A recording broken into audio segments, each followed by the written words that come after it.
तो अब डिस्कस करने जा रहे हैं हम लॉकिंग प्रोटोकॉल। तो यहाँ पर हम कॉन्करेंसी कंट्रोल करेंगे बाय यूजिंग लॉकिंग प्रोटोकॉल। तो लॉक क्या होता है? तो लॉक आपका, आप ऐसा बोल सकते हैं, lock is a variable used to identify the status of data item.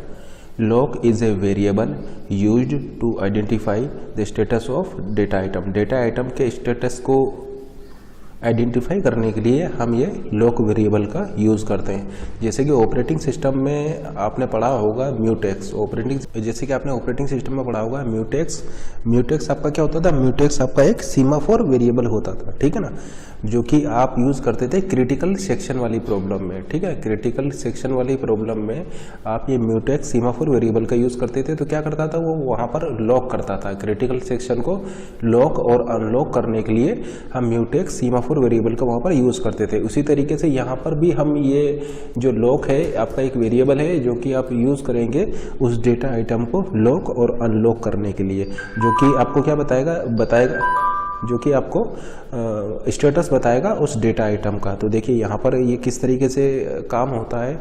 देखिए आपका क्या होगा? ट्रांजैक्शन होगा। ट्रांजैक्शन क्या करेगा? ट्रांजैक्शन रिक्वेस्ट करेगा कॉन्करेंसी कंट्रोल को, ठीक है ना। ये आपका कॉन्करेंसी कंट्रोल है, ठीक है ना। ये मान लीजिए आपका कॉन्करेंसी कंट्रोल है। तो ट्रांजैक्शन आपका रिक्वेस्ट करेगा कॉन्करेंसी कंट्रोल यूनिट को, और कॉन्करेंसी कंट्रोल यूनिट देखिए ट्रांजैक्शन लॉक करना चाहता है। ट्रांजैक्शन किसी डेटा आइटम को लॉक करना चाहता है तो कॉन्करेंसी कंट्रोल को वो रिक्वेस्ट करेगा कि उसको उस डेटा आइटम को लॉक करना है। फिर कॉन्करेंसी कंट्रोल क्या करेगा? चेक करेगा, लॉक कंपेटिबिलिटी टेबल में उसको चेक करेगा। तो ये चेक करेगा लॉक कंपेटिबिलिटी टेबल में। तो अगर लॉक कंपेटिबिलिटी टेबल का चेक करके ये उसका स्टेटस चेक करेगा कि वो लॉक ग्रांट हो सकता है या नहीं हो सकता है। तो कॉन्करेंसी कंट्रोल आपका लॉक कंपेटिबल टेबल में चेक करेगा और उसके अकॉर्डिंगली वो देखेगा कि उसका जो रिक्वेस्ट है, लॉक के लिए रिक्वेस्ट है, डेटा आइटम पर लॉक लगाने के लिए जो रिक्वेस्ट है वो उसका ग्रांट हो सकता है या नहीं हो सकता है। तो अगर यस है, कंपेटेबल है, लॉक कंपेटिटेबल में अगर वो यस है यानी लॉक उसको ग्रांट किया जा सकता है, तब वो उसको यहाँ पर ग्रांट कर देगा, लॉक की परमिशन ग्रांट कर देगा, यानी वो ट्रांजेक्शन उस डेटा आइटम पर लॉक लगा सकता है। और अगर लॉक कंपेटिबिलिटी नो है यानी कंपेटेबल नहीं है वो लॉक, जो जिस लॉक के लिए ये रिक्वेस्ट कर रहा है वो लॉक अगर कंपेटेबल नहीं है तो फिर उसकी जो रिक्वेस्ट है वो डिनाई कर देगा, ठीक है ना। तो आप क्या देख रहे हैं कि इस तरीके से आपका जो ट्रांजैक्शन है वो लॉक के लिए रिक्वेस्ट करेगा। तो हम ऐसा बोल सकते हैं ट्रांजैक्शन जो है वो लॉक करेगा डेटा आइटम को बिफोर यूज़, यानी यूज़ करने से पहले डेटा आइटम को लॉक करेगा, एंड यूज़ करने के बाद डेटा आइटम को यूज़ करने के बाद उस लॉक को वो रिलीज कर देगा। तो lock the data item before use and release the lock after use, ठीक है ना। तो डेटा आइटम को यूज़ करने से पहले ट्रांजैक्शन क्या करेगा? जैसे मान लीजिए ट्रांजैक्शन है, इसको डेटा आइटम ए को रीड करना है, डेटा आइटम ए को रीड करना है, तो पहले ये लॉक के लिए रिक्वेस्ट करेगा, फिर उसको रीड करेगा एंड फिर उस लॉक को अनलॉक कर देगा। अब ये लॉक आपका रिक्वेस्ट, लॉक की जो रिक्वेस्ट है वो ग्रांट होगी या डिनाई होगी, वो आपका लॉक कंपेटेबल टेबल से आप फाइंड आउट कर सकते हैं। अगर वो लॉक कंपेटेबल होगा तो ये रिक्वेस्ट एक्सेप्ट होगा, अदरवाइज ये रिक्वेस्ट डिनाई हो जाएगी। तो आपने यहाँ पर क्या देखा कि ट्रांजैक्शन क्या कर रहा है? ट्रांजैक्शन को अगर मान लीजिए कोई ऑपरेशन परफॉर्म करना है तो पहले वो उसको लॉक के लिए रिक्वेस्ट करता है, लॉक के लिए रिक्वेस्ट करेगा। मान लीजिए डेटा आइटम ए पर ट्रांजैक्शन टी को रीड और राइट करना है, तो वो सबसे पहले लॉक के लिए रिक्वेस्ट करेगा, और अगर उसकी लॉक की रिक्वेस्ट ग्रांट हो जाएगी, तो ग्रांट हो चुका है, तो अब वो वहाँ पर ये रीड राइट ऑपरेशन कर सकता है, and then at the end ये ऑपरेशन करने के बाद यानी डेटा आइटम को यूज़ करने के बाद वो उस लॉक को रिलीज कर देगा या उसको अनलॉक कर देगा। तो अगर आपका ट्रांजैक्शन को इस टाइप से है तब हम बोलेंगे कि वो ट्रांजैक्शन आपका लीगल है, यानी यूज करने से पहले उसने लॉक किया है, यूज करने के बाद उसने अनलॉक किया है, तो वो आपका एक लीगल ट्रांजैक्शन होगा।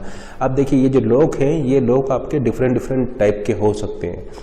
तो सबसे पहले हम यहाँ पर डिस्कस करते हैं बाइनरी लॉकिंग, यानी बाइनरी लॉक आपका क्या होगा? बाइनरी लॉकिंग, जैसे कि नाम से ही पता पड़ रहा है बाइनरी का मतलब क्या होता है? बाइनरी का मतलब होता है टू, बाइनरी का मतलब होता है टू। तो बाइनरी लॉकिंग यानी यहाँ पर केवल ठीक है ना। तो बाइनरी लॉकिंग में क्या होता है आपका, बाइनरी लॉकिंग में एक तो आपका लॉक होता है और एक होता है आपका अनलॉक, ठीक है ना। एक होता है आपका लॉक और दूसरा होता है आपका अनलॉक। तो इसीलिए इसको क्या बोला जाता है, binary locking, lock and unlock.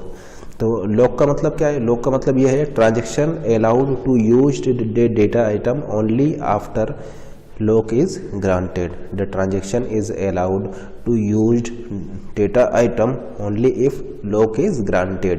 यानी अगर ट्रांजेक्शन को डेटा आइटम को यूज़ करना है तो पहले उसको लॉक करना होगा उसका। फिर अनलॉक किस लिए यूज करेंगे, transaction unlock the data item after use, वो जो ट्रांजेक्शन है डेटा आइटम को यूज़ करने के बाद उसको अनलॉक करेगा। T1 T2 शेड्यूल आपका क्या है कि ये मान लीजिए पहले रीड कर रहा है, फिर ये राइट कर रहा है, ये मान लीजिए रीड कर रहा है एंड फिर मान लीजिए ये आपका रीड करके राइट कर दे रहा है। ये आपका एक शेड्यूल है। तो इस पर आप लॉकिंग किस तरीके से लगाएंगे, इस पर आपको बाइनरी लॉकिंग लगानी है। बाइनरी लॉकिंग का मतलब है लॉक और अनलॉक, लॉक अनलॉक लगाना है। तो किस तरीके से लगाएंगे, देखिए आपको डेटा आइटम ए को यूज़ करना है तो आप लॉक लगा देंगे ए पर। लॉक लगाने के बाद उसको आप यहाँ पर यूज़ कर लेंगे एंड यूज़ करने के बाद फिर आपने उसको अनलॉक कर दिया। उसी तरीके से यहाँ पर देखिए आपको ए और बी दोनों को यूज़ करना है तो आपको दोनों को लॉक लगाना होगा, दोनों पर लॉक लगाना होगा। इसका मतलब आप ऐसा बोल सकते हैं आपने ए पर लॉक लगाया, ए पर लॉक लगाने के बाद आपने उसको यूज़ कर लिया एंड फिर इसको अनलॉक कर दिया। फिर उसी तरीके से आपने बी पर लॉक लगाया, बी पर लॉक लगाने के बाद आपने उसको यूज़ कर लिया और फिर इसको अनलॉक कर दिया। अब देखिए यहाँ पर आपको बी को यूज़ करना है तो फिर आप यहाँ पर क्या करेंगे, लॉक लगाएंगे। आप यहाँ पर लॉक लगाएंगे बी पर, तो आपने बी पर लॉक लगाया, फिर इसको यूज़ किया read b write b and फिर इसको अनलॉक कर दिया। तो ये आप इस तरीके से आपका लॉक और अनलॉक यहाँ पर लगेगा। अब एक चीज़ आपने नोट किया होगा, ये किस टाइप का शेड्यूल था हम ऑलरेडी आपको बता चुके हैं। देखिए ये ट्रांजैक्शन आपका 500 रुपीज़ का ट्रांसफ़र कर रहा है from account a to account b, और ये आपका T2 ट्रांजैक्शन जो है वो बैलेंस कैलकुलेट कर रहा है, सम ऑफ ए प्लस बी, ठीक है ना। तो ये आपका एक इनकंसिस्टेंट शेड्यूल था, ये आपका इनकंसिस्टेंट शेड्यूल था और आपने यहाँ पर क्या देखा कि इस इनकंसिस्टेंट शेड्यूल पर आपका बाइनरी लॉक लग जा रहा है। बाइनरी लॉक हम अप्लाई कर पा रहे हैं इस इनकंसिस्टेंट शेड्यूल पर। इसका मतलब हम ऐसा बोल सकते हैं कि binary locking is not free from inconsistency.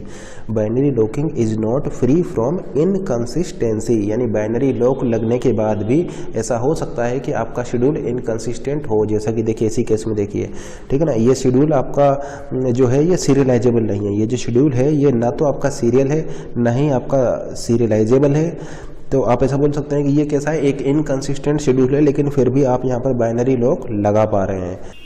तो आपने यहाँ पर क्या देखा कि केवल binary locking system is not sufficient to control the concurrency. अगर आपको कॉन्करेंसी को कंट्रोल करना है, कंसिस्टेंसी को लाना है, तो वहाँ पर केवल ये जो बाइनरी लॉकिंग वाला जो सिस्टम है ये सफिशिएंट नहीं है। तो इसको फिर आपका किस तरीके से हम इम्प्लीमेंट करेंगे, फिर हमें यहाँ पर 2 फेज लॉकिंग यूज़ करना पड़ेगा, 2 फेज लॉकिंग प्रोटोकॉल यूज़ करना पड़ेगा। ये जो हमने यहाँ पर लॉकिंग यूज़ की है ये आपका 2 फेज लॉकिंग नहीं है, ठीक है ना, not in 2 phase locking protocol. ये सिंपली आपका एक बाइनरी लॉकिंग प्रोटोकॉल है, ये 2 फेज लॉकिंग प्रोटोकॉल नहीं है। तो आपने क्या देखा कि अगर सिंपल बाइनरी लॉकिंग आप यहाँ पर यूज़ करेंगे तो ये सफिशिएंट नहीं है कॉन्करेंसी को कंट्रोल करने के लिए। तो इसलिए आपको यहाँ पर 2 फेज लॉकिंग प्रोटोकॉल को यूज़ करना पड़ेगा। अब डिस्कस करते हैं कि 2 फेज लॉकिंग से यहाँ पर क्या मतलब है। तो 2 फेज लॉकिंग प्रोटोकॉल जैसे नाम से पता पड़ रहा है, इसमें आपके 2 फेज होंगे, ठीक है ना, 2 फेज लॉकिंग प्रोटोकॉल। तो 2 फेज लॉकिंग प्रोटोकॉल में आपके 2 फेज होंगे। आप ऐसा बोल सकते हैं जैसे कि देखिए आपने ए पर लॉक लगाया, फिर आपने मान लीजिए बी पर लॉक लगाया, आपने मान लीजिए सी पर लॉक लगाया एंड फिर आप इसको अनलॉक कर रहे हैं। अनलॉक किया सी को, अनलॉक किया बी को, अनलॉक किया मान लीजिए ए को। तो ये 2 फेज लॉकिंग प्रोटोकॉल क्या होता है, आप ऐसा बोल सकते हैं transaction not allowed to request any lock if it is already perform any unlock. Transaction not allowed to request any lock if it is already performed any unlock. अगर transaction किसी अनलॉक ऑपरेशन को कर चुका है तो फिर वो दोबारा लॉक के लिए रिक्वेस्ट नहीं कर सकता। जैसे कि देखिए ऐसा नहीं कर सकता कि इसने लॉक लगाया, फिर बी पर लॉक लगाया, एंड फिर मान लीजिए बी को अनलॉक कर दिया, तो अब फिर से वो लॉक के लिए रिक्वेस्ट वो नहीं कर सकता, ये आपका रिक्वेस्ट नहीं कर सकता, ठीक है ना। ये है आपका two phase locking protocol, two phase locking protocol. तो टू फेज लॉकिंग में आपने क्या देखा कि transaction is not allowed to request any lock, transaction is not allowed to request any lock if it is already performed any unlock. यानी अगर transaction ने unlock operation कर दिया है तो फिर वो दोबारा किसी लॉक के लिए अप्लाई नहीं कर सकता। Once it is performed any unlock operation then it is not allowed to lock, वो दोबारा फिर लॉक के लिए आपका अलाउड नहीं है। तो इसलिए जैसे कि आप यहाँ पर देख पा रहे हैं, यहाँ पर आपकी दो फेज हो जा रही है, ये आपका फर्स्ट फेज है, ये आपकी फर्स्ट फेज है और ये आपका सेकंड फेज है। तो इसीलिए इसको बोला जाता है two phase, first phase second phase. ये लॉकिंग फेज है या अनलॉकिंग फेज है, यानी पहले आप सारे लॉक लगाएंगे और फिर आप सारे अनलॉक लगाएंगे, ठीक है ना। तो इसीलिए हमने बोला है कि once it is performed any unlock then it is not allowed to apply for any new lock. आपका अगर अनलॉक ऑपरेशन वो कर चुका है तो फिर दोबारा किसी लॉक के लिए वो अप्लाई नहीं कर सकता। तो आप जैसा कि यहाँ पर देख पा रहे हैं, यहाँ पर दो फेज आपका बन जाएगा, locking phase and unlocking phase. इसको हम बोलते हैं ग्रोइंग फेज, इसको आप ग्रोइंग फेज भी बोल सकते हैं। जैसे कि आप देख रहे हैं, देखिए यहाँ पर आपके दो फेज होंगे, जैसे कि आप देख पा रहे हैं यहाँ पर नंबर ऑफ लॉक्स आपके क्या हो रहे हैं, इंक्रीज हो रहे हैं, नंबर ऑफ लॉक्स आपके ग्रो कर रहे हैं, तो इसको बोलते हैं ग्रोइंग फेज। ये आपका कौन सा फेज है, ग्रोइंग फेज और लॉकिंग फेज। इसको या तो आप लॉकिंग फेज बोल सकते हैं या फिर ग्रोइंग फेज बोल सकते हैं, क्योंकि नंबर ऑफ लॉक्स आपके यहाँ पर इंक्रीज कर रहे हैं। उसी तरीके से चूँकि यहाँ पर नंबर ऑफ अनलॉक्स जो आप हैं वो आपके डिक्रीज करते जा रहे हैं, नंबर ऑफ अनलॉक्स आपके डिक्रीज हो रहे हैं, तो इसको श्रिंकिंग फेज आप बोल सकते हैं या फिर अनलॉकिंग फेज आप बोल सकते हैं। तो ये हो जाएगा ग्रोइंग फेज या लॉकिंग फेज, ये हो जाएगा अनलॉकिंग फेज या फिर श्रिंकिंग फेज, क्योंकि आपके अनलॉक्स यहाँ पर श्रिंक कर रहे हैं, ठीक है ना। लॉक्स चूँकि आपके यहाँ पर ग्रो कर रहे हैं और यहाँ पर अनलॉक्स आपके श्रिंक कर रहे हैं, तो इसको हम बोलेंगे 2PL locking, two phase locking. जैसे कि आप देख पा रहे हैं यहाँ पर दो फेज हैं, लॉकिंग एंड अनलॉकिंग फेज, तो इसी को बोला जाता है two phase locking, growing phase and shrinking phase. अब जैसे कि मान लीजिए हम एक शेड्यूल यहाँ पर लिख दे रहे हैं, मान लीजिए आपने लिखा lock a, lock b and फिर इसके बाद में आपने लिखा मान लीजिए अनलॉक बी, मान लीजिए अनलॉक लॉक सी, लॉक डी, अनलॉक सी, अनलॉक डी। अब देखिए यहाँ पर कितने फेज हो गए, ये फर्स्ट फेज, ये सेकंड फेज, ये थर्ड फेज, ये फोर्थ फेज, तो ये आपके यहाँ पर 4 फेज हो जाएंगे। तो ये नहीं होना चाहिए, आपके फेजेस केवल 2 ही होना चाहिए, तभी आप बोलेंगे कि वो आपका 2PL को सेटिस्फाई कर रहा है। इसका मतलब आप ऐसा बोल सकते हैं, if 2PL schedule, if a schedule satisfy 2PL, 2PL का मतलब है two phase locking, two phase locking. If a schedule satisfy 2PL then it will always result in serializable schedule. अगर एक शेड्यूल 2PL को सेटिस्फाई कर रहा है, अगर एक शेड्यूल 2PL को सेटिस्फाई कर रहा है तो वो ऑलवेज आपको एक सीरियलाइजेबल शेड्यूल देगा। और वो कौन सा सीरियलाइजेबल शेड्यूल होगा, वो आपका एक कॉन्फ्लिक्ट सीरियलाइजेबल शेड्यूल होगा। इसका मतलब आप ऐसा बोल सकते हैं कि जो 2PL है वो आपको एक CSS देगा, एक कॉन्फ्लिक्ट सीरियलाइजेबल शेड्यूल होगा। तो आपके पास एक शेड्यूल है, वो शेड्यूल पर आपने 2PL लगाया और अगर उसमें 2PL लग जा रहा है, इसका मतलब वो शेड्यूल कैसा होगा, वो शेड्यूल एक CSS होगा, कॉन्फ्लिक्ट सीरियलाइजेबल शेड्यूल होगा। अब देखिए अगर कोई शेड्यूल CSS है, अगर एक शेड्यूल CSS है, कॉन्फ्लिक्ट सीरियलाइजेबल शेड्यूल है, तो डेफिनेटली वो VSS तो होगा ही होगा, वो आपका VSS तो होगा ही होगा, ठीक है ना। तो हम ऐसा बोल सकते हैं, if a schedule satisfy 2PL then it always result in serializable schedule, in fact conflict serializable schedule, ठीक है ना, क्योंकि conflict serializable schedule is equivalent to serial schedule according to lock order of lock point. तो आप ऐसा बोल सकते हैं कि अगर एक शेड्यूल में आपने 2PL लगा दिया तो वो शेड्यूल आपका CSS होगा, यानी 2PL to phase locking protocol आपको क्या देगा, एक कॉन्फ्लिक्ट सीरियलाइजेबल शेड्यूल देगा। अब चूंकि वो CSS है तो डेफिनेटली वो VSS तो होगा ही होगा।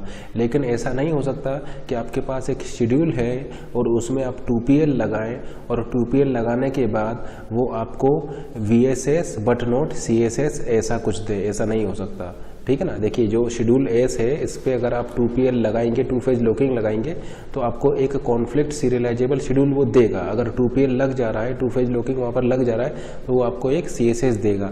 अब CSS है तो वो VSS तो होगा ही होगा, लेकिन ऐसा नहीं हो सकता कि आप एक शेड्यूल पर 2PL लगाएं और वो आपका VSS हो लेकिन वो आपका CSS ना हो, ऐसा यहाँ पर पॉसिबल नहीं है, ठीक है ना। क्योंकि ऑलवेज वो आपको क्या देगा, एक CSS देगा। अब CSS है तो वो VSS तो होगा ही होगा, मतलब ऐसा नहीं हो सकता कि वो VSS हो लेकिन CSS ना हो, ठीक है ना। तो आपके पास एक शेड्यूल है, उस शेड्यूल पर आपने 2PL लगाया तो आपको एक CSS देगा और वो इक्विवेलेंट जो सीरियल शेड्यूल होगा उस CSS के इक्विवेलेंट जो सीरियल शेड्यूल होगा वो आप निकालेंगे on the basis of lock point, और लॉक पॉइंट के ऑर्डर के बेसिस पर आप वहाँ पर उसको कैलकुलेट करेंगे। अब देखिए लॉक पॉइंट क्या होता है। लॉक पॉइंट आप ऐसा बोल सकते हैं कि ये जो ग्रोइंग फेज है और ये जो श्रिंकिंग फेज है, इनके बीच में जो ये पॉइंट है इसको हम बोलते हैं लॉक पॉइंट। ये आपका लॉक पॉइंट हो जाएगा। ग्रोइंग और श्रिंकिंग के बीच में जो पॉइंट है ये आपका लॉक पॉइंट हो जाएगा। इसको आप क्या बोल सकते हैं, आप ये बोल सकते हैं फाइनल लॉकिंग पोजीशन, या तो आप इसको बोल सकते हैं कि फाइनल लॉकिंग पोजीशन और फर्स्ट अनलॉकिंग पोजीशन, या तो आप इसको बोल सकते हैं फाइनल लॉकिंग पोजीशन, या फिर इसको आप बोल सकते हैं first unlock position where locking and unlocking just started, ठीक है ना। लॉकिंग जहां पर आपका एंड हो गया है और अनलॉकिंग जहां से आपका स्टार्ट हुआ है उस पॉइंट को हम बोलते हैं लॉक पॉइंट, ठीक है ना। तो in 2PL the position of final lock और first unlock is called lock point, means position where the unlocking is just started, वो आपका लॉक पॉइंट होगा। तो हम आपको बता चुके हैं कि एक शेड्यूल पर 2PL लगाने पर आपको एक CSS मिलेगा और उस CSS के इक्विवेलेंट जो सीरियल शेड्यूल होगा वो आपको मिलेगा लॉक पॉइंट के ऑर्डर के बेसिस पर, लॉक पॉइंट के ऑर्डर के बेसिस पर मिलेगा। जैसे कि मान लीजिए आपके पास एक शेड्यूल है T1, T2 एंड मान लीजिए T3, ये आपके पास एक शेड्यूल है और इसमें जो लॉक पॉइंट है वो मान लीजिए इस तरीके से, देखिए इसका लॉक पॉइंट यहाँ पर है, इसका लॉक पॉइंट यहाँ पर है, तो एंड इसका लॉक पॉइंट मान लीजिए यहाँ पर है। तो अब चूंकि इस शेड्यूल पर आपने 2PL लगा दिया है, 2PL लग गया है, इसका मतलब ये CSS होगा और इस CSS के इक्विवेलेंट जो सीरियल शेड्यूल होगा वो आप निकालेंगे on the basis of this lock points. यानी आप ऐसा बोल सकते हैं कि ये एक CSS होगा और इसके इक्विवेलेंट जो सीरियल शेड्यूल होगा वो क्या हो जाएगा आपका T2, T1 and T3, T2, T1 and T3। किसके बेसिस पर आपने निकाला, वो लॉक पॉइंट के बेसिस पर आपने ये निकाला है। अब यहाँ पर एक चीज़ और आप नोट कीजिए, एक चीज़ ये नोट कीजिए कि एक शेड्यूल एस का हो सकता है कि आपके मोर देन 1 CSS हो, शेड्यूल एस के मोर देन 1 CSS हो। तो अगर मोर देन 1 CSS है तो ये 2PL प्रोटोकॉल उनमें से किसी एक CSS को आपको एज ए आउटपुट में देगा। देखिए यहाँ पर कुछ केसेस हम डिस्कस कर रहे हैं। मान लीजिए आपके पास एक शेड्यूल है, इस शेड्यूल में आपके पास मोर देन 1 CSS है। अब चूंकि ये CSS हैं तो आपका ये शेड्यूल किस टाइप का हो जाएगा, ये शेड्यूल हो जाएगा सीरियलाइजेबल शेड्यूल। दूसरा केस यहाँ पर ये हो सकता है कि उसमें आपका VSS तो हो, शेड्यूल इस तरीके से हो आपका कि वो VSS तो है, मतलब व्यू सीरियलाइजेबल तो है बट नॉट CSS, वो CSS नहीं है, मतलब VSS तो है लेकिन CSS नहीं है, ठीक है ना। मतलब एक केस ये हो सकता है कि आपका CSS हो, वो शेड्यूल जो है वो CSS हो। एक केस ये हो सकता है कि वो शेड्यूल जो है वो VSS है लेकिन CSS नहीं है, ठीक है ना। अब चूंकि VSS है तो आपका सीरियलाइजेबल शेड्यूल हो जाएगा। तो आप ऐसा बोल सकते हैं कि अब ये CSS नहीं है इसलिए आप इसमें 2PL को नहीं लगा सकते, जबकि ये आपका CSS है इसलिए आप इसमें 2PL को लगा सकते हैं। और 2PL किसको देगा, 2PL इनमें से किसी एक CSS को देगा। यानी मोर देन 1 अगर CSS एग्जिस्ट करते होंगे किसी शेड्यूल के तो 2PL लगाने पर आपको कोई एक CSS मिलेगा और वो मिलेगा इन लॉक पॉइंट के ऑर्डर के बेसिस पर। जैसे कि सबसे पहले आपका T2 है, फिर आपका T1 है और फिर आपका T3 है, तो इन लॉक्स पॉइंट के ऑर्डर के बेसिस पर आपको इक्विवेलेंट सीरियल शेड्यूल मिलेगा जो कि एक CSS होगा। तो आप ऐसा बोल सकते हैं कि 2PL आपको क्या देता है, 2PL आपको CSS देगा। इसका नेगेशन ले लेंगे तो क्या हो जाएगा कि अगर मान लीजिए CSS नहीं है, एक शेड्यूल CSS नहीं है तो फिर वहाँ पर आप 2PL भी नहीं लगा सकते। इसका मतलब अगर एक शेड्यूल पर आप 2PL लगा दिए तो वो एक कॉन्फ्लिक्ट सीरियलाइजेबल शेड्यूल होगा, और या फिर अगर शेड्यूल जो है वो कॉन्फ्लिक्ट सीरियलाइजेबल शेड्यूल नहीं है तो फिर आप वहाँ पर 2PL नहीं लगा सकते। अब जैसा कि आप यहाँ पर देख पा रहे हैं, ऐसा भी हो सकता है कि वो शेड्यूल VSS हो लेकिन CSS ना हो। तो उस केस में चूंकि ये VSS है तो सीरियलाइजेबल शेड्यूल होने के बावजूद आप वहाँ पर 2PL नहीं लगा पा रहे हैं। इसका मतलब आप ऐसा बोल सकते हैं कि ये वन वे थ्योरम है। वन वे थ्योरम इस तरीके से है कि अगर 2PL लग गया तब तो वो सीरियलाइजेबल शेड्यूल होगा, लेकिन अगर 2PL नहीं लगा रहा है तब वो सीरियलाइजेबल शेड्यूल हो भी सकता है और नहीं भी हो सकता है। देखिए यहाँ पर दो केस आप ध्यान से देखिए। 2PL, एक तो ये है कि 2PL आपने लग गया और शेड्यूल में 2PL लग गया। अब चूंकि 2PL लग गया तो वो CSS होगा। अब CSS है तो वो VSS भी हो जाएगा, वो SS भी हो जाएगा। दूसरा केस ये है कि वहाँ पर 2PL नहीं लगा, उस शेड्यूल में 2PL नहीं लगा। तो 2PL क्यों नहीं लगा? क्योंकि हो सकता है कि वो CSS ना हो, लेकिन ठीक है ना। देखिए आपने शेड्यूल पर 2PL लगाया और 2PL नहीं लग रहा है, इसका मतलब वो CSS नहीं होगा।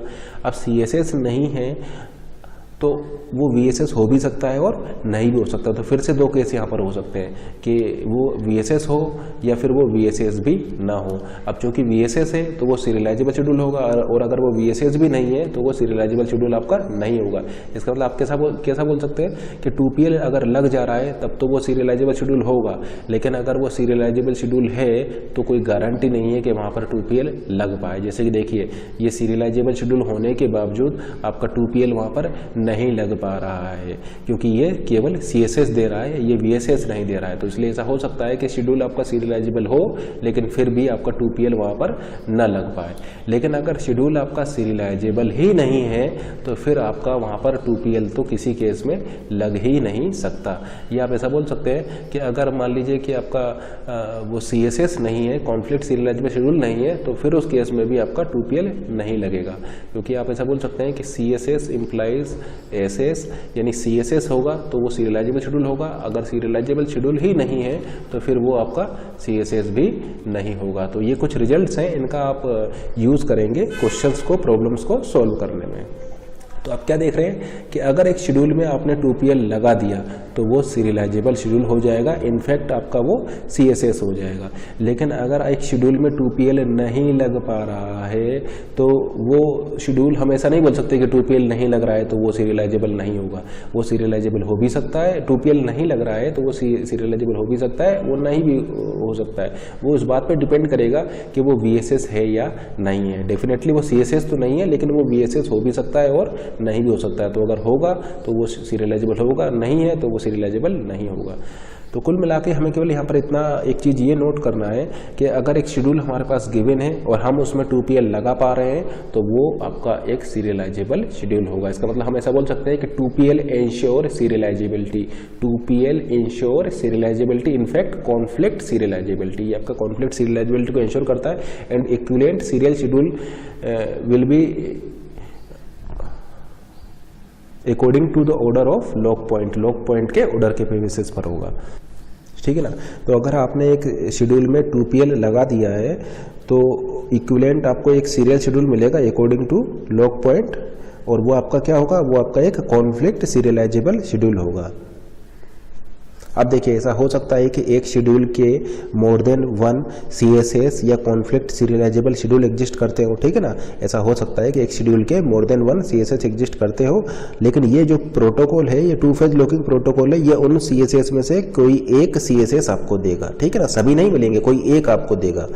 तो एक शेड्यूल के अगर more than one CSS exist करते हैं तो ये 2PL प्रोटोकॉल जो है ये आपको इनमें से किसी एक को एज ए CSS के रूप में, इक्विवेलेंट सीरियल शेड्यूल के रूप में आपको देगा।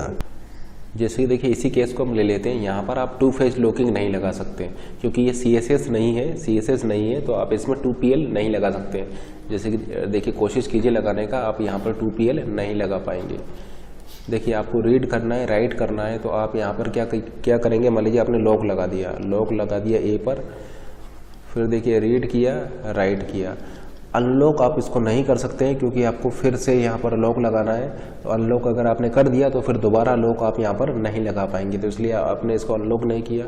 अब देखिए यहाँ पर फिर से आपको A को रीड करना है, तो अब आपका यहाँ पर ये लॉक वाली जो रिक्वेस्ट है, A को रीड करने वाली लॉक की जो रिक्वेस्ट है वो आपका यहाँ पर ग्रांट ही नहीं होगी। ये जो है ये आपका ग्रांट नहीं होगी। ठीक है ना। यहाँ पर जब लॉक के लिए रिक्वेस्ट करेगा तो ग्रांट नहीं होगी, क्योंकि इसने इसको अनलॉक नहीं किया है, इस लॉक को अनलॉक नहीं किया है, तो ये रिक्वेस्ट आपका ग्रांट नहीं होगी। और इसको आप अनलॉक कर भी नहीं सकते, क्योंकि अगर आपने इसको अनलॉक कर दिया तो फिर आपका यहाँ पर लॉक नहीं लगा सकते, क्योंकि ये 2PL है। इसका मतलब इस शेड्यूल में आप 2PL नहीं लगा पा रहे हैं। तो क्यों नहीं लगा पा रहे थे? क्योंकि आपका CSS नहीं था, ठीक है ना।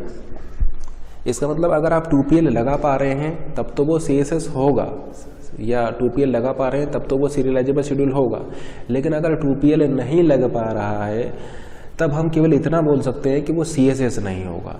अगर आपका 2PL नहीं लग पा रहा है, जैसे देखिए अगर आप 2PL लगा पा रहे हैं तब तो हम ऐसा बोल सकते हैं कि वो CSS होगा। अब चूंकि वो CSS है तो इसलिए आपका वो सीरियलाइजेबल शेड्यूल भी हो जाएगा। लेकिन अगर मान लीजिए आप 2PL नहीं लगा पा रहे हैं, 2PL नहीं लगा पा रहे हैं, तो हम सिर्फ इतना बोल सकते हैं कि वो CSS नहीं होगा, ठीक है ना। अगर आप 2PL नहीं लगा ठीक है ना, तो 2PL अगर आप लगा पा रहे हैं तो वो CSS होगा। अगर वो CSS नहीं है, अगर वो शेड्यूल CSS नहीं है, जैसे किसी को देखिए CSS नहीं है, तो फिर वहाँ पर आप 2PL नहीं लगा सकते। लेकिन अगर वहाँ किसी शेड्यूल में आप 2PL नहीं लगा पा रहे हैं, लेकिन फिर भी ऐसा हो सकता है कि वो शेड्यूल जो है वो आपका सीरियलाइजेबल हो भी सकता है और सीरियलाइजेबल नहीं भी हो सकता है। 2PL नहीं लगने के बाद भी वो सीरियलाइजेबल हो सकता है। वो कब होगा? वो केवल उस केस में होगा जब वो शेड्यूल आपका VSS हो लेकिन CSS ना हो। VSS है लेकिन CSS नहीं है। और ये कब होगा? ये तब होगा जब आपका वो VSS ही ना हो। तो इसलिए आप जैसे कि यहाँ पर देख पा रहे हैं, ये चूंकि आपका CSS नहीं था इसलिए आप यहाँ पर 2PL नहीं लगा पा रहे हैं, ठीक है ना। और मान लीजिए किसी शेड्यूल के मोर देन 1 CSS एग्जिस्ट करते हैं तो ये आपको उनमें से कोई एक CSS को देगा, ठीक है ना। और उस CSS के इक्विवेलेंट जो सीरियल शेड्यूल होगा वो आप लॉक पॉइंट के बेसिस पर कैलकुलेट कर सकते हैं। अब यहाँ पर जैसे कि हम आपको ऑलरेडी बता चुके हैं कि मान लीजिए ये T1, T2 एंड T3 ये मान लीजिए है आपका, एंड ये मान लीजिए WA है, ये आपका WA एंड WA। तो ये आपका क्या है? ये आपका CSS है, ये आपका कॉन्फ्लिक्ट सीरियलाइजेबल शेड्यूल है। और इसके इक्विवेलेंट इस CSS के इक्विवेलेंट सीरियल शेड्यूल आपका हो जाएगा T1 arrow, T2 arrow, T3, ठीक है ना। तो आपका ये CSS है। लेकिन अगर आप व्यू सीरियलाइजेबल की बात करें, VSS की बात करें, तो यहाँ पर 2 VSS हो सकते हैं। एक VSS तो आपका T1, T2, T3 हो सकता है और दूसरा VSS हो सकता है T2, T1, T3। तो ये 2 VSS होंगे जबकि CSS केवल यहाँ पर एक होगा। तो आप क्या देख रहे हैं कि ये जो है ये आपका VSS है लेकिन CSS नहीं होगा। लेकिन ये आपका सीरियलाइजेबल शेड्यूल होगा क्योंकि यहाँ पर आपका CSS या VSS आपके एग्जिस्ट करते हैं।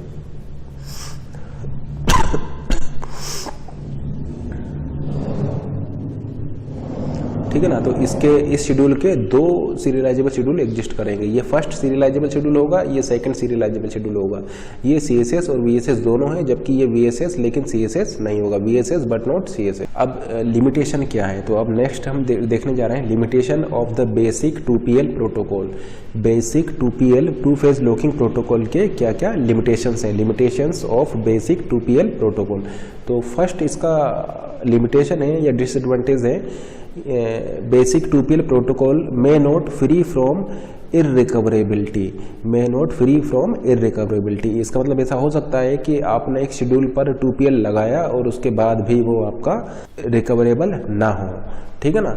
यानी देखिए 2PL अगर आपका लग गया है तब सीरियलाइजेबिलिटी तो आपकी इंश्योर हो गई, कॉन्फ्लिक्ट सीरियलाइजेबिलिटी या CSS तो आपका वहाँ पर इंश्योर हो गई, लेकिन रिकवरेबिलिटी आपकी अभी इंश्योर नहीं हुई है। इसका मतलब ऐसा हो सकता है कि 2PL आप लगाएं किसी शेड्यूल पर और वो आपको एक इररिकवरेबल शेड्यूल दे, यानी रिकवरेबिलिटी यहाँ पर इंश्योर नहीं होती है। तो हम ऐसा बोल सकते हैं 2PL protocol may not free from irrecoverability, ठीक है। देखिए सीरियल शेड्यूल आपका सीरियलाइजेबल शेड्यूल आपको देगा, ये 2PL सीरियलाइजेबल शेड्यूल देगा, इनफैक्ट CSS देगा, लेकिन ये आपका रिकवरेबल भी हो सकता है और इररिकवरेबल भी हो सकता है। तो हम ऐसा बोल सकते हैं कि ये 2PL जो है ये रिकवरेबिलिटी को इंश्योर नहीं कर रहा है, ठीक है ना। जैसे कि एक एग्जांपल से इसको हम देखते हैं। मान लीजिए आपने यहाँ पर लिखा T1, T2, ये मान लीजिए आपने रीड किया है, यहाँ पर मान लीजिए आपने राइट किया है, एंड मान लीजिए यहाँ पर आपने रीड किया है, एंड देखिए यहाँ पर फिर आपने कमिट कर दिया है और यहाँ पर आपने कमिट किया है। तो जैसे कि आप देख पा रहे हैं ये कैसा शेड्यूल है, ये आपका इररिकवरेबल शेड्यूल है, ये आपका एक इररिकवरेबल शेड्यूल है। लेकिन आप इसमें 2PL लगा सकते हैं, आप इसमें 2PL लगा सकते हैं। देखिए ये आपका एक CSS होगा, ये आपका एक कॉन्फ्लिक्ट सीरियलाइजेबल शेड्यूल है, ठीक है ना। देखिए CSS है ये T1 एरो T2, ये आपका हो जाएगा T1 एरो T2 इसके इक्विवेलेंट सीरियल शेड्यूल हो जाएगा। तो ये आपका कॉन्फ्लिक्ट सीरियलाइजेबल शेड्यूल है, T1 एरो T2 इसके इक्विवेलेंट सीरियल शेड्यूल हो जाएगा। लेकिन आपका ये रिकवरेबल नहीं है, ये इररिकवरेबल शेड्यूल है। जबकि अगर आप यहाँ पर 2PL लगाएंगे तो 2PL आपका यहाँ पर लग जाएगा। 2PL किस तरीके से आपका यहाँ पर लग जाएगा, T1 T2। देखिए आपको ए को यूज़ करना है, ए को यूज़ करना है तो आप यहाँ पर लॉक लगाएंगे। ए पर लॉक लगाया, आपने इसको यूज़ किया, फिर इसको राइट किया। अब देखिए आपको दोबारा कहीं पर लॉक तो फिर से लगाना नहीं है। देखिए और कहीं आपको लॉक लगाना नहीं है, और किसी डेटा आइटम पर लॉक लगाना नहीं है, तो आप इसको यहाँ पर अनलॉक कर सकते हैं। तो आपने इसको अनलॉक कर दिया, फिर इसके बाद में चूँकि इसको यूज़ करना है तो इसने लॉक लगा लिया, फिर उसके बाद में इसको यूज़ कर लिया एंड इसको अनलॉक कर दिया, इसको अनलॉक कर दिया और ये इसका कमिट हो गया, ये इसका कमिट हो गया। तो जैसे कि आप देख पा रहे हैं ये 2PL आपका लग गया है, यहाँ पर 2PL यहाँ पर लग गया। देखिए 2PL केवल 2 ही फेज है, यहाँ पर भी केवल 2 ही फेज है, यहाँ पर भी 2 फेज है, यहाँ पर भी 2। तो 2PL आपका लग गया। लेकिन ये शेड्यूल कैसा है, ये शेड्यूल सीरियलाइजेबल तो है लेकिन रिकवरेबल नहीं है। तो इररिकवरेबल शेड्यूल में भी आपका 2PL लग चुका है। इसका मतलब 2PL does not ensure recoverability. तो रिकवरेबिलिटी इसने इंश्योर नहीं की है, तो ये इसका डिसएडवांटेज हो गया, फर्स्ट डिसएडवांटेज हो गया। सेकंड, आप यहाँ पर ऐसा बोल सकते हैं कि बेसिक 2PL में आपका डेड लॉक पॉसिबल है। बेसिक 2PL में आपका डेड लॉक की प्रॉब्लम भी यहाँ पर हो सकती है। जैसे कि देखिए डेड लॉक की प्रॉब्लम किस तरीके से हो सकती है। ये मान लीजिए आपका T1 ट्रांजेक्शन है एंड ये मान लीजिए आपका T2 ट्रांजेक्शन है। ये मान लीजिए आपने लिया है यहाँ पर WA,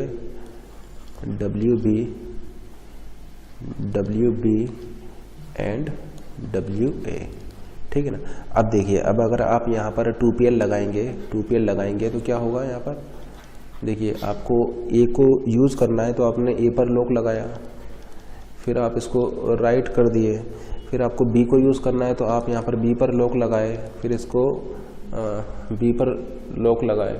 देखिए अभी इसको आपको अनलॉक नहीं कर सकते, क्योंकि आपको फिर से इसको लॉक लगाना है, 2PL है ये, तो 2PL में केवल 2 ही फेज हो सकते हैं, तो आप इसको अनलॉक नहीं कर सकते क्योंकि आपको यहाँ पर फिर से लॉक लगाना है। तो आपको B को यूज़ करना, तो आपने B पर लॉक लगाया, फिर इसको राइट किया।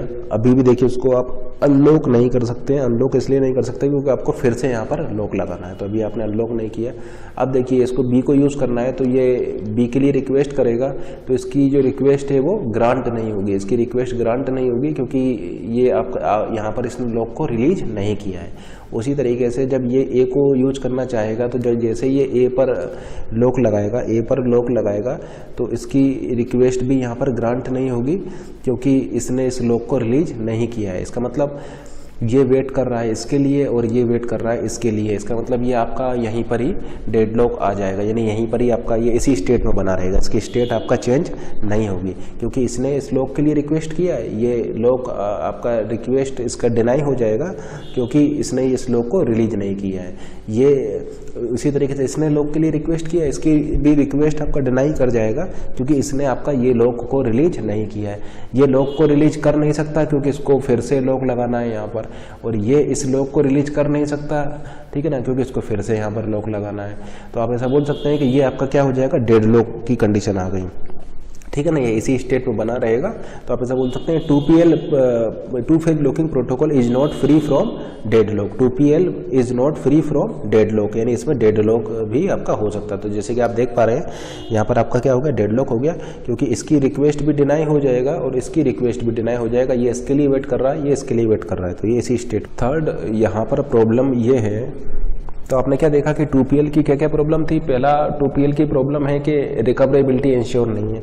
दूसरी 2PL की प्रॉब्लम है कि वहाँ पर आपका डेडलॉक भी हो सकता है, ठीक है ना। और थर्ड 2PL की प्रॉब्लम ये है, जैसे कि एक एग्जांपल से इसको देखते हैं कि कॉन्करेंसी लेवल यहाँ पर बहुत कम है। 2PL प्रोटोकॉल में कॉन्करेंसी लेवल आपका बहुत ही कम है। जैसे कि देखिए मान लीजिए इसको रीड करना है A पर, इसको रीड करना है मान लीजिए ए पर, एंड मान लीजिए इसको रीड करना है बी पर, और इसको रीड करना है बी पर। अब आप एक काम कीजिए, इस पर हम 2PL लगाते हैं, इस पर हम 2PL लगाते हैं। रीड करना है ए को, रीड करना है ए को, रीड करना है बी को, रीड करना है बी को। जो ज़रा 2PL लगाइए तो देखिए यहाँ पर क्या होगा, T1 T2। देखिए इसको यूज़ करना है तो इसने लॉक लगाएगा, लॉक लगाया RA, अनलॉक नहीं कर सकता क्योंकि इसको फिर से लॉक लगाना है। अब देखिए इसको ए पर लॉक लगाना है, ए को यूज़ करना है तो इसने लॉक लगाया ए पर, तो देखिए इसकी जो रिक्वेस्ट है वो ग्रांट नहीं होगी, इसकी रिक्वेस्ट जो है वो डिनाई हो जाएगा। क्यों डिनाई हो जाएगा, क्योंकि आप यहाँ पर ऑलरेडी लॉक लगा चुके हैं ए के लिए और आप इसको अनलॉक नहीं किए हैं, और इसको अनलॉक आप कर भी नहीं सकते क्योंकि आपको फिर से दोबारा यहाँ पर लॉक लगाना है। इसका मतलब ये जो T2 वाला जो रीड है ये आपका यहाँ पर एग्जीक्यूट नहीं होगा। तो आप क्या देख रहे हैं कि देखिए रीड आपका नॉन कॉन्फ्लिक्ट पेयर है, रीड और रीड आपका नॉन कॉन्फ्लिक्ट पेयर है। दो सेम रीड ऑपरेशन आपके हो सकते हैं, लेकिन ये रीड को भी अलाउड नहीं कर रहा है। ये जो बेसिक 2PL है ये आपका रीड ऑपरेशन को भी अलाउड नहीं कर रहा है। जैसे कि देख सकते हैं आप यहाँ पर, इसकी रिक्वेस्ट जो है वो डिनाई हो जाएगी यहाँ पर, यानी दो साइमल्टेनियस रीड ऑपरेशन भी ये अलाउड नहीं कर रहा है। इसका मतलब concurrency level is too less as simultaneously can't take more than transaction for only reading purpose. ठीक है ना। तो कॉन्करेंसी लेवल आपका यहाँ पर बहुत ही कम है, क्योंकि यहाँ पर जैसे कि आप देख सकते हैं दो ट्रांजेक्शन साइमल्टेनियसली रीड भी नहीं कर पा रहे हैं, जबकि अगर ये दोनों ट्रांजेक्शन रीड करेंगे तो सिस्टम को कोई प्रॉब्लम नहीं होगी, क्योंकि रीड कर सकते हैं, ये भी रीड कर रहा है, ये भी रीड कर रहा है, उसमें कोई प्रॉब्लम नहीं है रीड करने में, लेकिन ये रीड भी नहीं करने दे रहा है, यानी कॉन्करेंसी लेवल यहाँ पर बहुत ही कम है। तो ये इसका, तो कॉन्करेंसी लेवल को इंक्रीज करने के लिए, कॉन्करेंसी लेवल को इंक्रीज करने के लिए, ताकि आपके दो साइमल्टेनियस रीड ऑपरेशन हो पाए, दो साइमल्टेनियस रीड ऑपरेशन हो पाए, और ये कॉन्करेंसी लेवल को इंक्रीज करने के लिए हम यहाँ पर मल्टीपल लॉकिंग टेक्निक का यूज़ करते हैं। यानी इस प्रॉब्लम को अवॉइड करने के लिए, इस प्रॉब्लम को अवॉइड करने के लिए हम यहाँ पर मल्टीपल लॉकिंग टेक्निक का यूज़ कर रहे हैं। मल्टीपल लॉकिंग से मतलब क्या है कि रीड करने के लिए अलग लॉक होगा और राइट करने के लिए अलग लॉक होगा। अगर आपको किसी डेटा आइटम को रीड करना है तो आप रीड लॉक लगाएंगे, अगर किसी डेटा आइटम को आपको राइट करना है या रीड करना है, देखिए रीड भी कर सकते हैं, राइट भी कर सकते हैं, तो दोनों केसेस में आपको जो लॉक लगेगा वो W वाला लगेगा। ठीक है ना। तो मल्टीपल लॉकिंग टेक्निक में आप क्या करेंगे, रीड करने के लिए अलग लॉक होगा और रीड और राइट दोनों करने के लिए या केवल राइट करने के लिए आपका अलग लॉक होगा। ठीक है ना।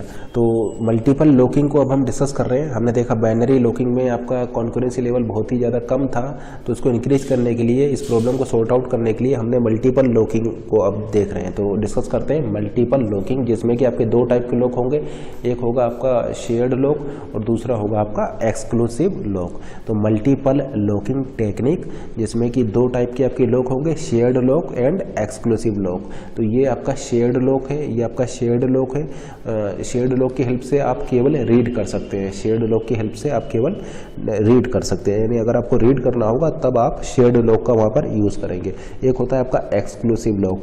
तो एक्सक्लूसिव लॉक से आप रीड भी कर सकते हैं और एक्सक्लूसिव लॉक से आप राइट भी कर सकते हैं, यानी रीड राइट दोनों में काम करेगा आपका ये एक्सक्लूसिव लॉक, जबकि शेयर्ड आपका केवल रीड में काम करेगा। ठीक है ना। तो ये शेयर्ड लॉक रीड में काम करेगा, एक्सक्लूसिव लॉक आपका रीड राइट दोनों में काम करेगा।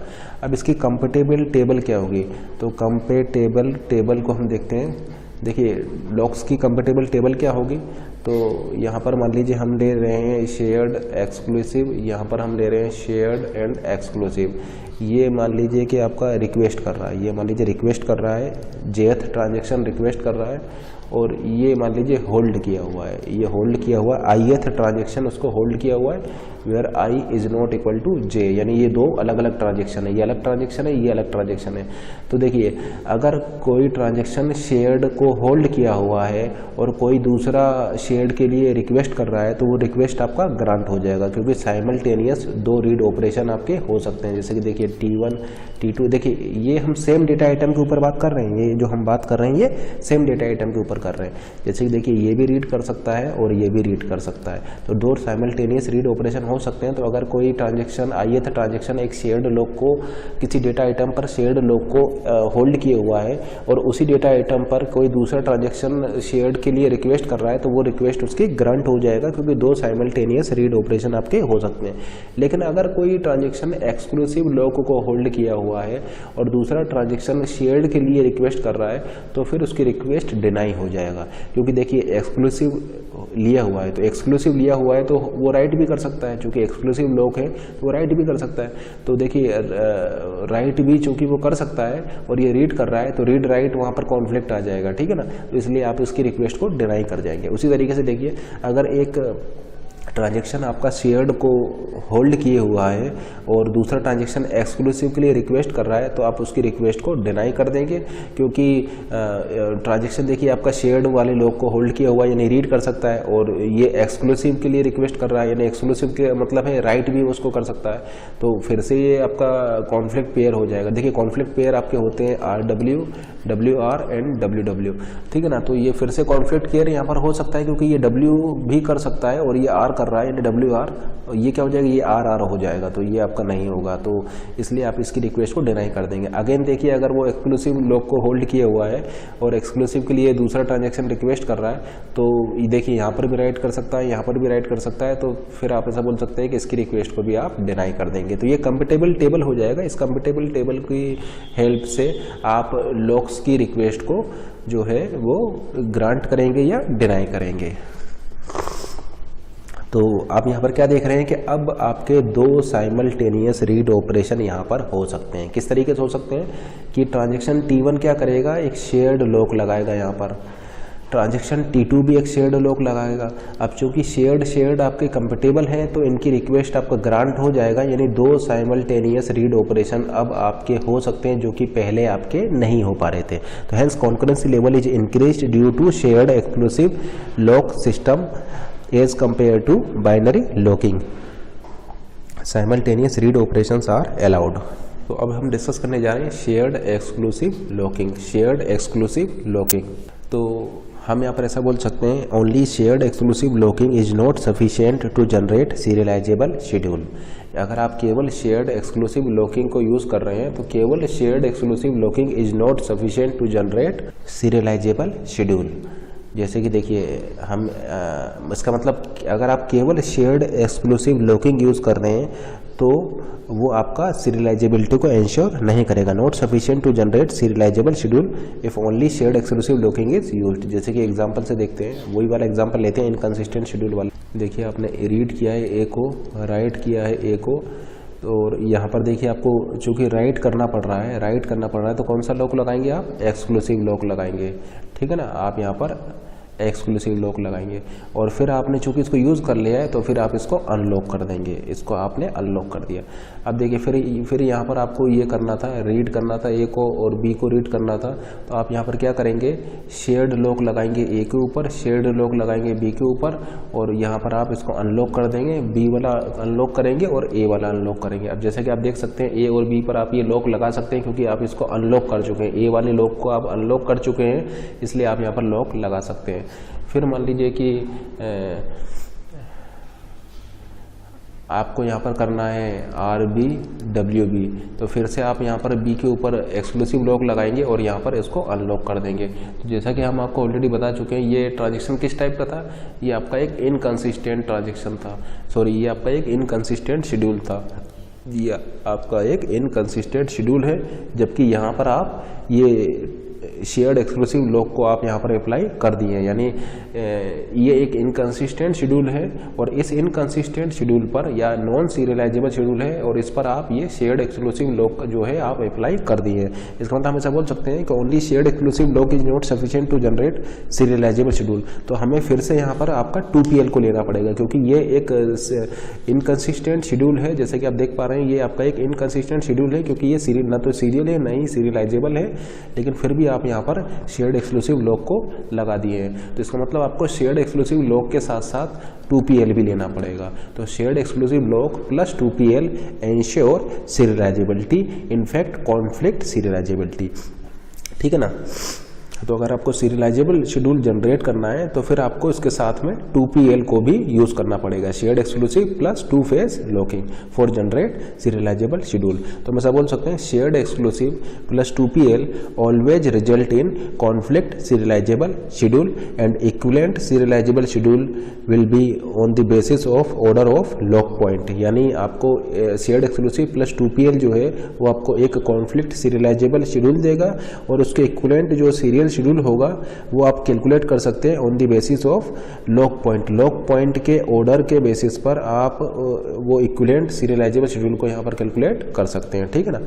तो ऑलवेज तो हम ऐसा बोल सकते हैं shared exclusive plus 2PL always result in conflict serializable schedule and equivalent serialisable schedule based on the order of lock point. Lock point के बेसिस पर आप उसको तो ये आपका सेम है, बस केवल हमने यहाँ पर यही चेंज कर दिया है कि आपका ये शेयर्ड और एक्सक्लूसिव कर दिया है। तो आपको इसके साथ साथ 2PL की कंडीशन को भी लगाना पड़ेगा। जैसे कि आप देख सकते हैं ये 2PL नहीं है, ये 2 फेज में नहीं है। देखिए मोर देन 1 फेज है, लॉकिंग अनलॉकिंग लॉकिंग अनलॉकिंग, तो ये 2PL की कंडीशन को वॉयलेट कर जा रहा है, ठीक है ना। तो केवल शेयर्ड एक्सक्लूसिव से काम नहीं चलेगा, आपको उसके साथ साथ 2PL को भी लेना होगा। अब देखिए लिमिटेशन देखते हैं, limitation of shared exclusive plus 2 phase locking protocol. Shared exclusive plus 2 phase locking protocol की लिमिटेशन क्या क्या है। तो फर्स्ट लिमिटेशन है कि ये रिकवरेबिलिटी को इंश्योर नहीं करता है। Shared exclusive plus 2 phase locking protocol does not ensure recoverability, recoverability को इंश्योर नहीं कर रहा है। देखिए सीरियलाइजेबिलिटी को इंश्योर ये कर रहा है, यानी shared exclusive plus 2PL ensure conflict serializable schedule, conflict serializable schedule को ये इंश्योर कर रहा है, ठीक है ना। लेकिन रिकवरेबिलिटी को ये इंश्योर नहीं कर रहा है। रिकवरेबल वो हो भी सकता है और नहीं भी हो सकता है, ये SS भी हो जाएगा। इसका मतलब अगर किसी शेड्यूल पर आपने shared exclusive plus 2PL protocol लगा दिया तो वो शेड्यूल आपका सीरियलाइजेबल हो जाएगा, ठीक है ना।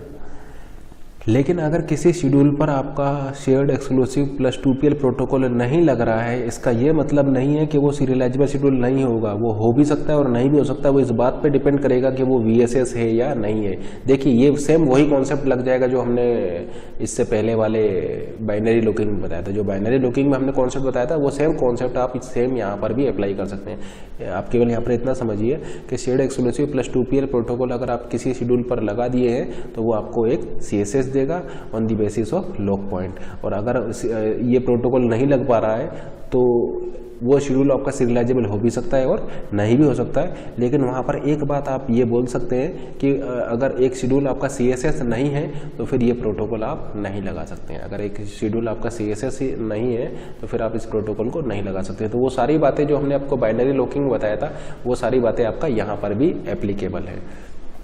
अब देखिए इसका फर्स्ट डिसएडवांटेज हमने आपको बोला है कि ये रिकवरेबिलिटी को इंश्योर नहीं करता। तो जैसे कि आप देख पा रहे हैं ये एक इररिकवरेबल शेड्यूल है और इसमें आपका ये प्रोटोकॉल लग जाएगा। देखिए इररिकवरेबल शेड्यूल में कैसे लग जाएगा, आपको क्या करना है, यहाँ पर राइट करना है। राइट करने के लिए आपको एक्सक्लूसिव लॉक लेना होगा। तो आपने एक्सक्लूसिव लॉक लिया, इसको रीड किया, इसको राइट किया, अनलॉक आप इसको कर सकते हैं क्योंकि आपको फर्दर कहीं पर और लॉक लगाने की ज़रूरत नहीं है, तो इसलिए हम इसको अनलॉक कर सकते हैं।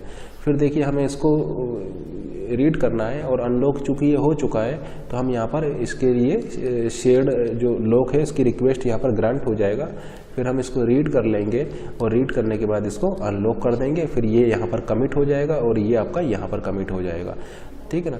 तो जैसा कि आप यहाँ पर देख पा रहे हैं कि ये आपका एक इररिकवरेबल शेड्यूल है, जबकि आपका ये shared exclusive plus 2PL protocol आपका यहाँ पर लग गया है। इसका मतलब schedule is serialisable but not recoverable. This schedule is serialisable but not recoverable.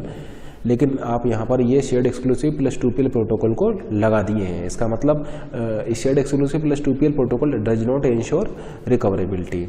ये रिकवरेबिलिटी को इंश्योर नहीं कर रहा है, केवल सीरियलाइजेबिलिटी को इंश्योर करता है। और सीरियलाइजेबिलिटी में भी आपका ये कॉन्फ्लिक्ट सीरियलाइजेबिलिटी को इंश्योर कर रहा है। अब सेकंड इसका डिसएडवांटेज है नॉट फ्री फ्रॉम डेडलॉक। ये डेडलॉक से भी फ्री नहीं है। इसका मतलब यहाँ पर डेडलॉक भी हो सकता है। जैसे कि देखिए इसी एग्जाम्पल को लेते हैं, T1 T2। अगर आप यहाँ पर shared exclusive plus 2PL lock लें तो यहाँ पर डेडलॉक लग जाएगा। देखिए ये एक्सक्लूसिव लॉक लगाएगा यहाँ पर, फिर देखिए इसको राइट किया, अनलॉक इसको कर नहीं सकता क्योंकि यहाँ पर फिर से इसको लॉक लगाना है। एंड फिर यहाँ पर देखिए बी के लिए रिक्वेस्ट किया, इसको राइट किया, इसको अनलॉक ये कर नहीं सकता क्योंकि यहाँ पर इसको फिर से यहाँ पर लॉक लगाना है। अब देखिए यहाँ पर जैसे ये बी को राइट करने के लिए जाएगा तो रिक्वेस्ट करेगा बी लॉक के लिए, जो कि इसकी रिक्वेस्ट ग्रांट नहीं होगी।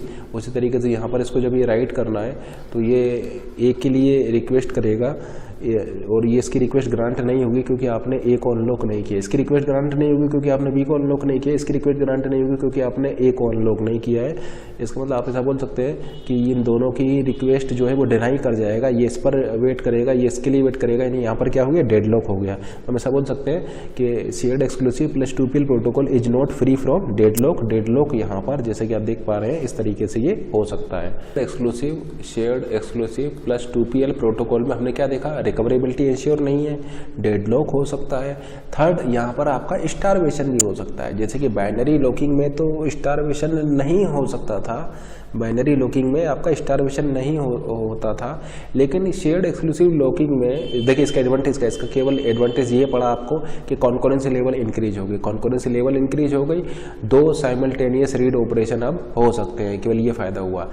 बाकी एक नुकसान इसका ये भी हो गया कि आपका स्टारवेशन भी यहाँ पर अब पॉसिबल है। स्टारवेशन हो गया, इस ऐसा होने से यहाँ पर स्टारवेशन की प्रॉब्लम नई क्रिएट हो गई। देखिए इररिकवरेबल भी है ये, डेडलॉक इररिकवरेबिलिटी को भी इंश्योर नहीं कर रहा है, डेडलॉक की प्रॉब्लम भी यहाँ पर हो सकती है। और अब यहाँ पर एक और नई प्रॉब्लम भी हो सकती है स्टारवेशन की प्रॉब्लम भी यहाँ पर हो सकती है, क्योंकि 2 साइमल्टेनियस रीड ऑपरेशन जो कि आपने यहाँ पर अलाउड कर दिए हैं, तो उसकी वजह से यहाँ पर देखिए स्टारवेशन की प्रॉब्लम भी आ जाएगी।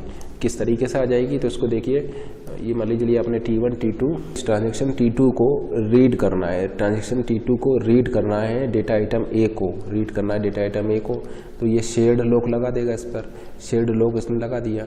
अब मान लीजिए कि ट्रांजेक्शन T1 को राइट करना है A पर, राइट करना है A पर, तो ये एक्सक्लूसिव लॉक के लिए रिक्वेस्ट करेगा और इसकी ये रिक्वेस्ट ग्रांट नहीं होगी, इसकी रिक्वेस्ट डिनाई हो जाएगा क्योंकि यहाँ पर शेयर्ड लॉक लगा हुआ है। इसकी रिक्वेस्ट आपका देखिए डिनाई हो गई है, ये जो रिक्वेस्ट इसने किया था ये आपका डिनाई हो जाएगा क्योंकि शेयर्ड लॉक यहाँ पर लगा हुआ है। अब मान लीजिए कि T3 ट्रांजेक्शन है, वो फिर से मान लीजिए T4 ट्रांजेक्शन है, वो रीड करना चाहता है डेटा आइटम A पर, तो इसकी रिक्वेस्ट एक्सेप्ट हो जाएगा क्योंकि शेयर्ड लॉक जो है वो कंपेटेबल है। शेयर्ड लॉक चूँकि कंपेटेबल है तो इसकी रिक्वेस्ट जो है वो एक्सेप्ट हो जाएगा। फिर मान लीजिए कि आपका जो है यहाँ पर मान लीजिए इसने फिर इसको अनलॉक कर दिया, ठीक है ना, यहाँ पर कहीं मान लीजिए इसने इसको अनलॉक कर दिया, लेकिन ये T4 चूँकि इस पर लॉक लगा चुका है, ठीक है ना, T4 चूँकि इस पर लॉक लगा चुका है, तो अगर ये फ्यूचर में कहीं फिर से इसको रिक्वेस्ट करता है राइट करने के लिए तो फिर से इसकी रिक्वेस्ट डिनाई हो जाएगा क्योंकि देखिए इसने तो अनलॉक कर दिया लेकिन इसने अनलॉक नहीं किया है।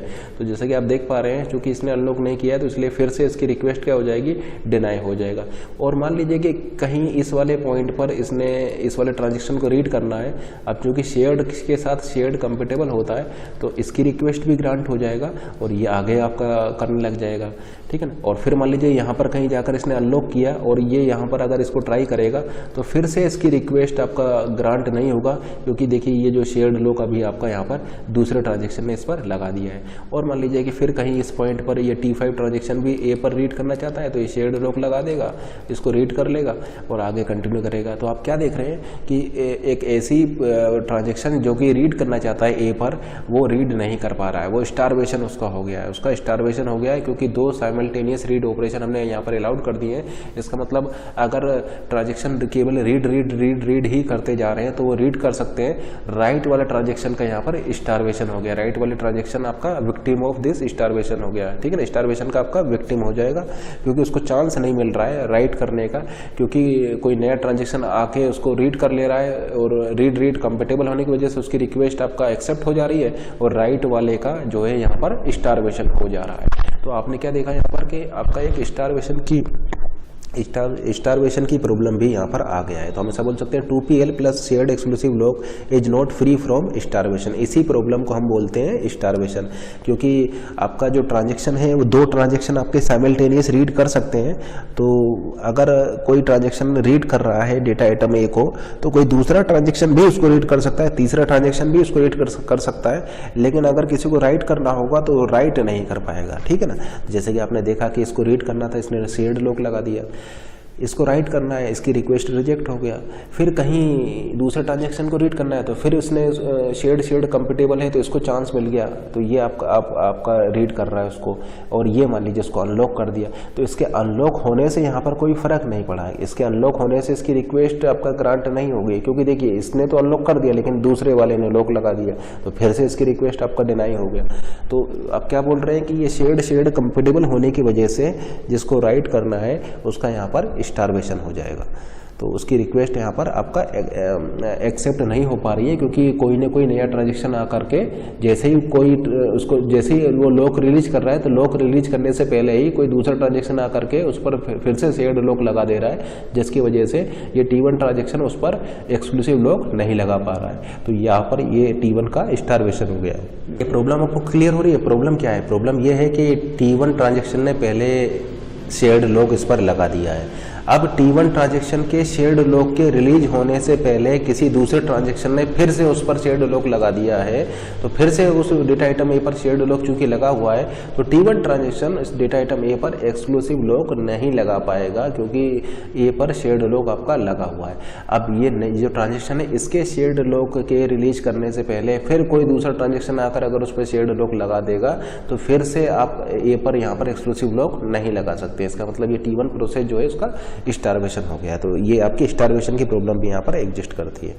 तो जैसे कि आप देख पा रहे हैं इसकी रिक्वेस्ट आपका बार बार डिनाई होगी, और इसके डिनाई होने का रीज़न क्या है कि दो साइमल्टेनियस रीड ऑपरेशन आपने चूंकि अलाउड कर दिए, तो इसका काम हो गया है, इसका काम हो चुका है, उसके बाद दूसरे का स्टार्ट हो गया, दूसरे का हो चुका है, उसके बाद तीसरे का हो गया, जबकि इसको चांस नहीं मिल पा रहा है। तो यहाँ पर ये स्टारवेशन का आपका विक्टिम ऑफ स्टारवेशन हो जाएगा। T1 जो है आपका इसकी रिक्वेस्ट बार बार डिनाई होगी, तो ये आपकी स्टारवेशन की प्रॉब्लम भी यहाँ पर एग्जिस्ट करती है। तो ये इस प्रोटोकॉल में हमने देखा आपकी 3 टाइप की प्रॉब्लम है, डेडलॉक की प्रॉब्लम है, रिकवरेबिलिटी की प्रॉब्लम है, और आपका स्टारवेशन की प्रॉब्लम है। लॉक पॉइंट क्या होता है हम आपको बता ही चुके हैं। लॉक पॉइंट आप ऐसा बोल सकते हैं आइदर फर्स्ट अनलॉक पोजीशन और for all transaction, either first unlock position for all transaction, और you can take last lock position for all the transaction. देखिए आपको कोई एक नोटेशन यूज करना है, या तो आप लास्ट लॉक पोजीशन यूज कर रहे हैं तो सभी में लास्ट लॉक पोजीशन लेंगे, या फर्स्ट अनलॉक पोजीशन ले रहे हैं तो फिर आप सभी में फर्स्ट अनलॉक पोजीशन को ही लेंगे। तो कोई एक नोटेशन को आप फॉलो करेंगे और उसी के साथ आप कंटिन्यू करेंगे।